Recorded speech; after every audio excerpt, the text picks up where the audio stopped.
नरेंद्र मोदी जिंदाबाद। भारतीय जनता पार्टी जिंदाबाद। नरेंद्र मोदी जिंदाबाद। नरेंद्र मोदी जिंदाबाद।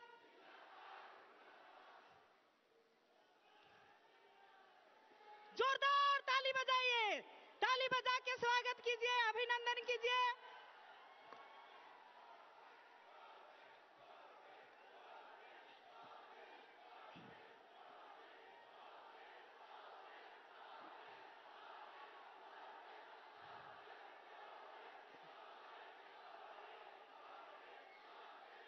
जिस घड़ी का हम सबों को इंतजार था, वो घड़ी आप सबों के बीच में उपस्थित है और हमारे भारत के युग पुरुष, नवयुग के प्रणेता, हमारे देश के यशस्वी प्रधानमंत्री परम आदरणीय नरेंद्र मोदी जी का आगमन हम सबों का इस शीशई की पावन धरती में, स्वर्गीय कार्तिक उरांव की पावन धरती में, बाबा स्वर्गीय ललित उरांव की पावन धरती में, स्वर्गीय तेलंगा खड़िया की पावन धरती में, स्वर्गीय अंतु टाना भगत की पावन धरती में आज उपस्थित हैं। हम लोग सभी लोग प्रणाम करते हैं देश के यशस्वी प्रधानमंत्री जी को। हमारे नवरत्नगढ़ का प्रतीक चिन्ह दे के सम्मानित करेंगे, अभिनंदन करेंगे। सभी लोग जोरदार से ताली से स्वागत करेंगे। भारतीय जनता पार्टी जिंदाबाद। भारतीय जनता पार्टी जिंदाबाद। नरेंद्र मोदी जिंदाबाद। नरेंद्र मोदी जिंदाबाद। अब आगे हमारे लोहरदगा लोकसभा के प्रत्याशी बड़े भाई परम आदरणीय समीर उरांव जी से मैं आग्रह करूंगी कि हमारे झारखंड का जो पारंपरिक पगड़ी है उनको देके सम्मानित करेंगे और साथ ही साथ अंग वस्त्र भी देके सम्मानित। नरेंद्र मोदी जिंदाबाद। नरेंद्र मोदी।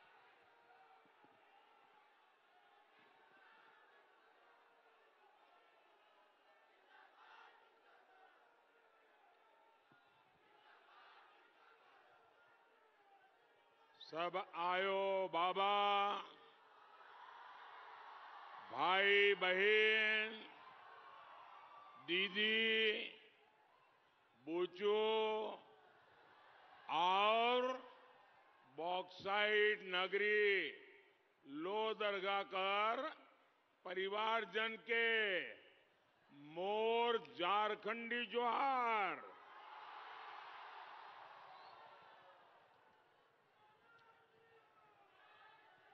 भाई मैं ये तय नहीं कर पा रहा हूं कि ये चुनाव सभा है कि विजय सभा है।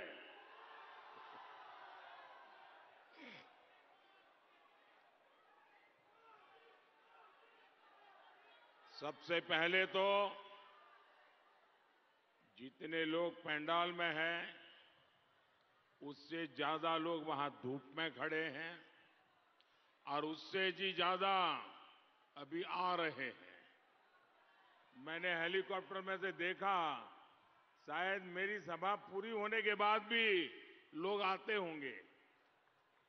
भाइयों बहनों, ये दृश्य, ये जागरूकता, ये अद्भुत है। लेकिन जो इतनी बड़ी तादाद में पीछे धूप में तप रहे हैं, शायद वो मुझे देख नहीं पाते होंगे, शायद मेरी आवाज भी पहुंचती होगी कि नहीं पहुंचती होगी, लेकिन वो तपस्या कर रहे हैं। मैं सबसे पहले उनको जो ये असुविधा हो रही है इसके लिए क्षमा मांगता हूं और दूसरा, मैं आपको विश्वास दिलाता हूं कि आप जो ताप में तप रहे हैं, मोदी आपकी इस तपस्या को बेकार नहीं जाने देगा। मैं विकास करके ये प्यार को सवाया करके लौटाऊंगा।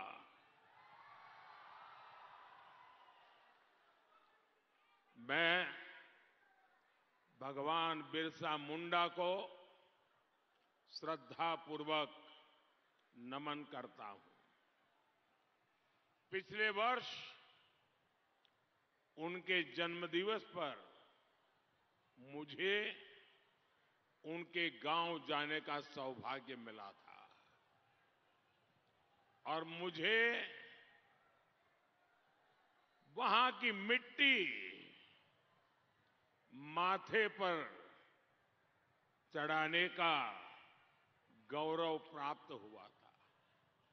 मैं देश का पहला प्रधानमंत्री हूं जिसे उनके गांव जाकर उस मिट्टी को श्रद्धापूर्वक नमन किया और मुझे वो सौभाग्य मिला। भाइयों और बहनों, भगवान बिरसा मुंडा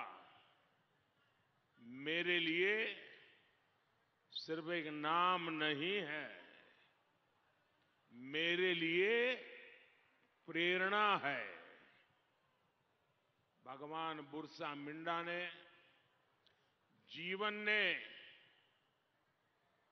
उनके जीवन को जब याद करते हैं तब मुझे हर चुनौती से जीतना सिखाया है, चुनौती से जीतने की प्रेरणा दी है। आप देखते हैं, मैं गरीबों के लिए, आदिवासियों के लिए काम करता हूं तो मुझे कितनी गालियां पड़ती हैं, लेकिन मैं सिर्फ आपकी सेवा में जुटा रहता हूं। आपको याद होगा, मैंने स्वच्छ भारत अभियान शुरू किया तो कांग्रेस और इंडी गठबंधन वाले कहने लगे, झाड़ू लगाने से क्या होगा, शौचालय बनाने से क्या होगा। आज गांव-गांव देखिए, हालात बदले हैं। मैंने जब मोबाइल का डेटा सस्ता किया, गांव-गांव में कॉमन सर्विस सेंटर खोले, जब हर गांव तक इंटरनेट पहुंचाने की ठानी, तो ये जामुन वाले और कांग्रेस वाले कहते थे, गांव वालों को इसका क्या फायदा, गांव वाला तो अनपढ़ है। आज मेरे गांव का युवा सोशल मीडिया का हीरो है।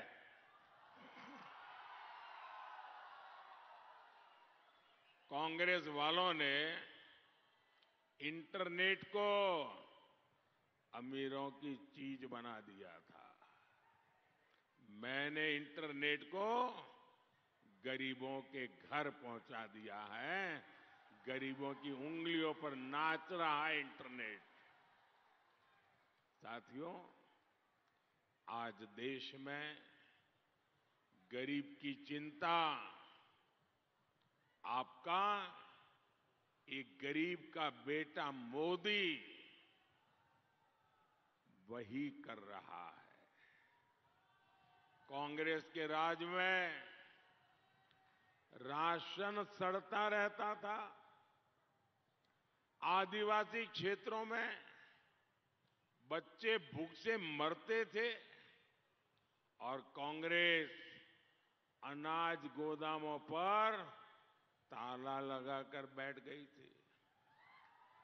और उस समय सोनिया जी की सरकार के प्रधानमंत्री डॉक्टर मनमोहन सिंह जी को कहा, पूछा प्रेस वालों ने कि अनाज भीग रहा है, सड़ रहा है, गरीबों को बांट दीजिए ना। उन्होंने कहा इतने बड़े देश में ये शक्य नहीं है, नहीं दे सकते हैं।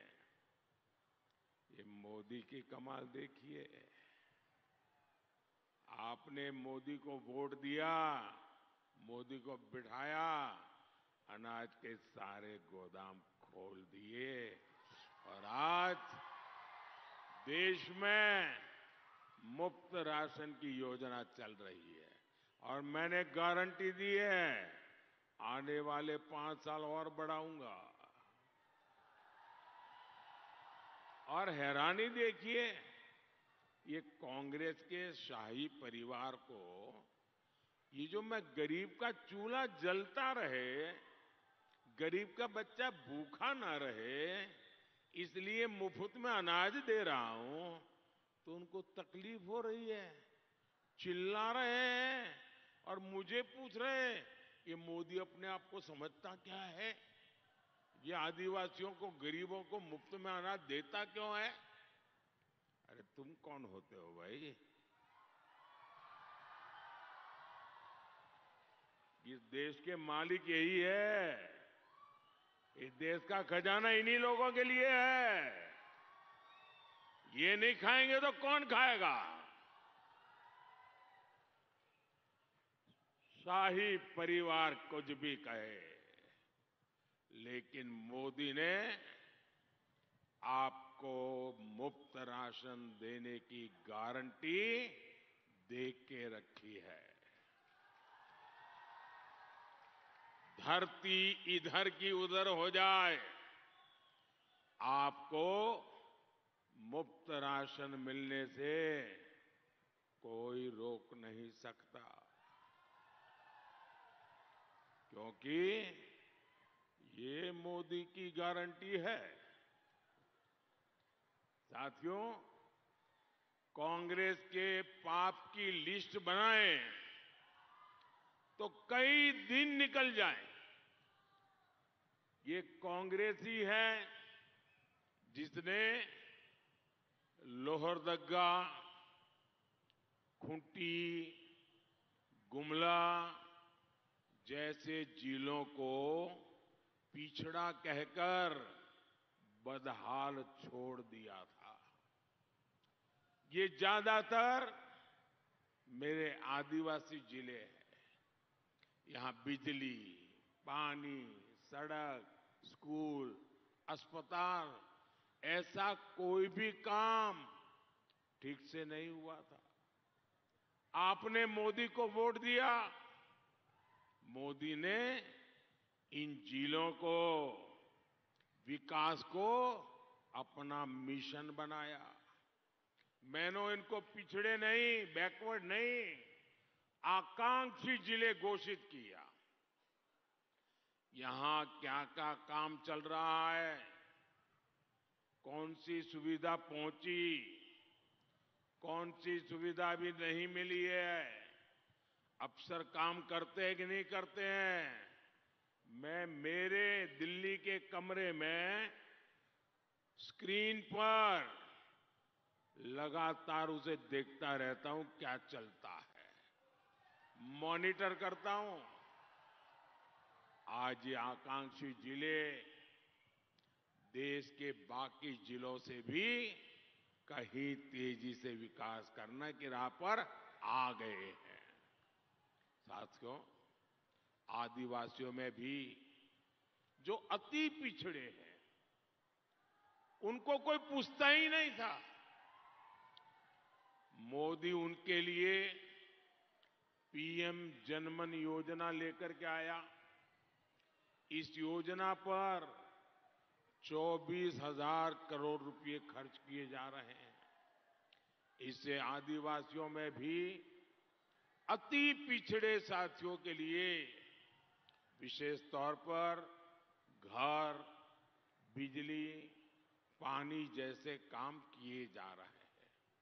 और जानते हैं, इन योजना के लिए मुझे सबसे ज्यादा सुझाव किसने दिया? इस पूरे विषय को विस्तार से मेरे सामने किसने रखा? हमारी आदरणीय राष्ट्रपति द्रौपदी मुर्मू जी ने। ये योजना शुरू होने के पीछे राष्ट्रपति जी ने ओडिशा में, झारखंड में जो समय बिताया, उसकी बड़ी भूमिका रही है। लेकिन झारखंड के मेरे भाइयों और बहनों, आपको याद रखना है कि द्रौपदी मुर्मू जी को, एक आदिवासी बेटी को राष्ट्रपति बनाने का सबसे ज्यादा विरोध इंडी गठबंधन ने किया था। भाइयों और बहनों, मोदी को आपकी भावनाओं की कद्र है, आपकी जरूरतों की चिंता है। इसका एक उदाहरण डिस्ट्रिक्ट मिनरल फंड भी है। ये क्षेत्र तो बॉक्साइट का बहुत बड़ा उत्पादक है। पहले खनिज निकलता था और जहां से निकला उस क्षेत्र को कोई नहीं पूछता था। मोदी ने कांग्रेस के जमाने की ये नीति भी बदल डाली। मोदी ने तय किया कि इस संपदा का एक हिस्सा स्थानीय विकास के लिए लगना चाहिए।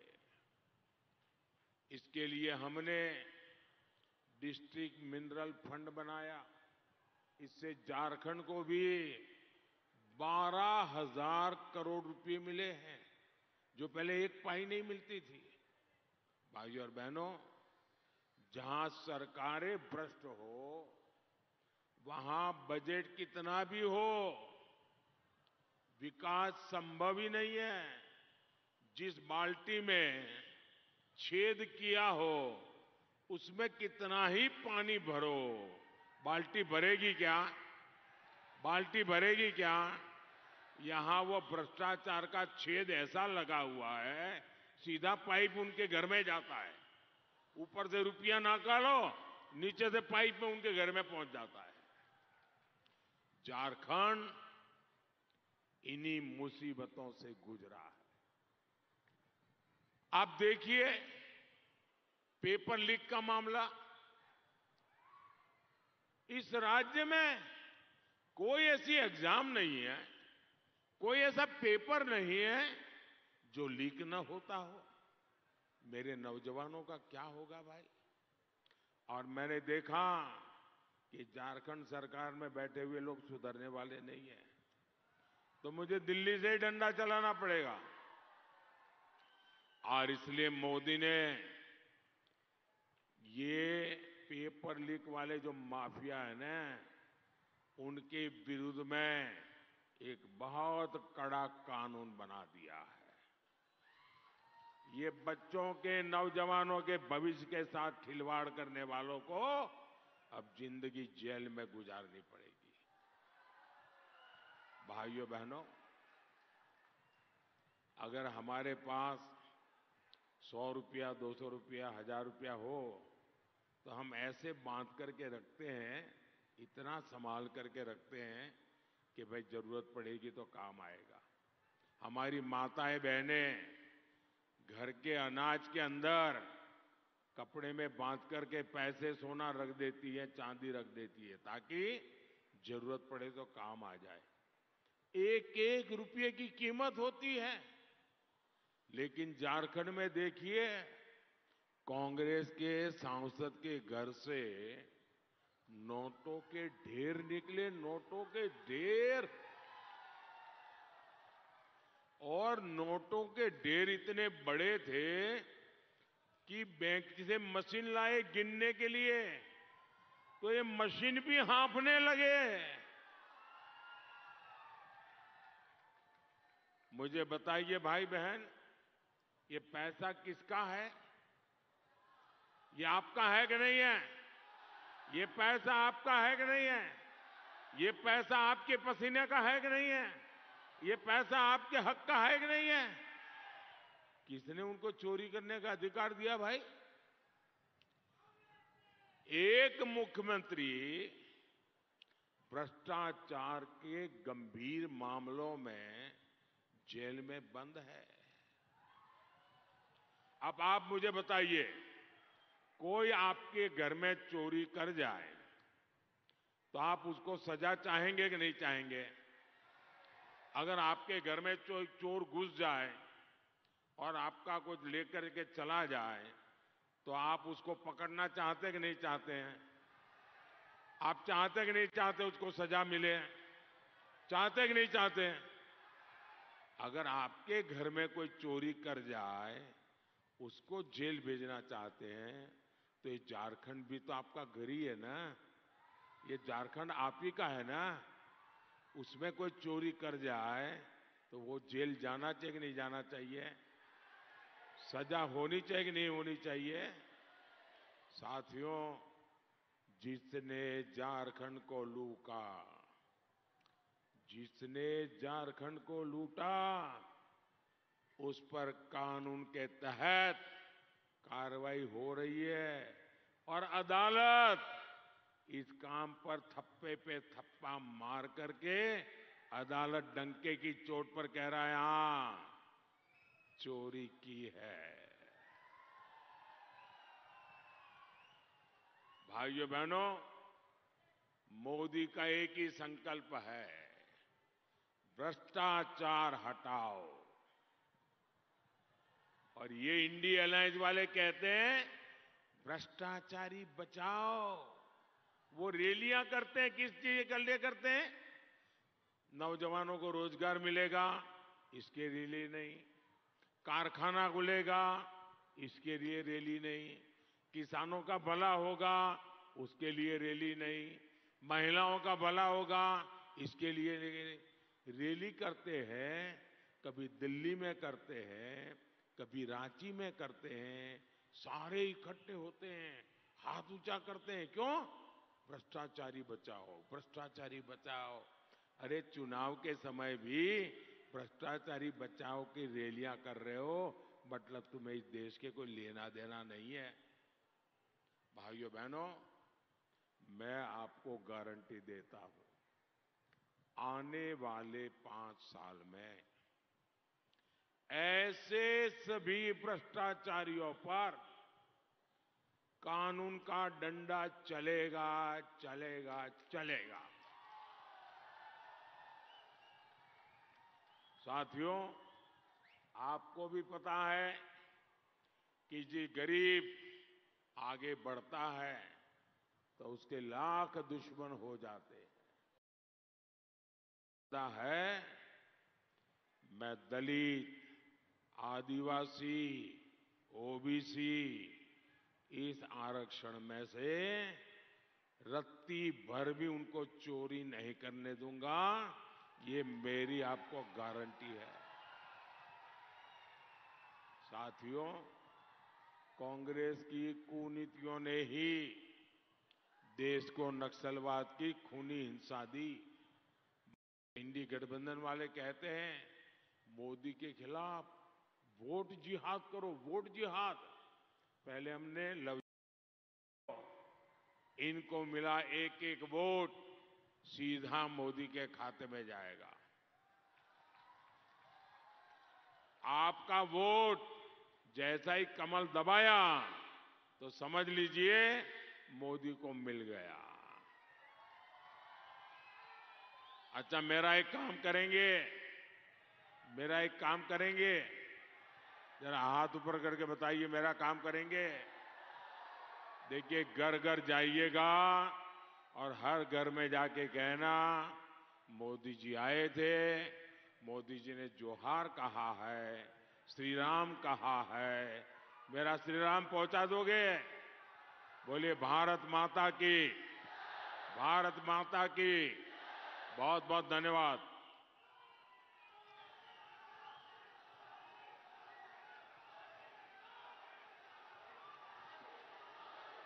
बहुत बहुत धन्यवाद हमारे देश के यशस्वी प्रधानमंत्री जी को कि आप लोग के बीच में बहुत ही सुंदर ढंग से आप सबों का दिल में ऊर्जा भरने का काम किया है। निश्चित तौर पर आप लोग लोहरदगा में जो सर जुनून के साथ काम करेंगे, ऐसा मुझे पूर्ण विश्वास है, भरोसा है।